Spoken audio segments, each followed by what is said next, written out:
గాంభీర్యం పరిఖాపదం గణధృతిః ప్రాకార ఉద్యద్ఘునస్తోమఛాప్తబలం గణేంద్రియచయో ద్వారాణి దేహస్థితః విద్యావస్తు సమృద్ధిరిత్యఖిల సామగ్రీ సమేతే సదా దుర్గాతిప్రియ దేవమామక మనో దుర్గే నివాసం కురు.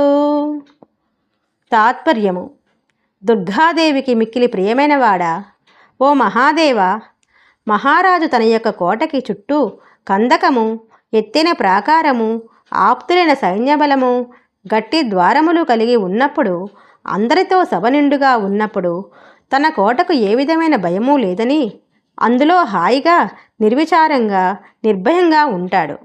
అట్లాగే నా మనస్సే ఒక పెద్ద కోట. దాని చుట్టూ గాంభీర్యం అనే కందకము ఉంది. ధైర్యమే ఆ కోటకి గల ప్రాకారము. ఉత్తమమైన సద్గుణ సంపదయే గొప్ప బలం. నా శరీరంలో ఉండే ఇంద్రియాలే ద్వారాలు.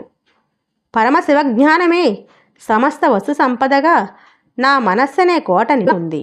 కాబట్టి నా మనస్సు నీకు చాలా భద్రమైన ప్రదేశమే. కనుక నాకు ప్రభువైన ఓ పరమేశ్వర, ఏమాత్రం సందేహించకుండా నా మనస్సనే కోటలో నిశ్చింతంగా స్థిరంగా ఉండవయ్యా.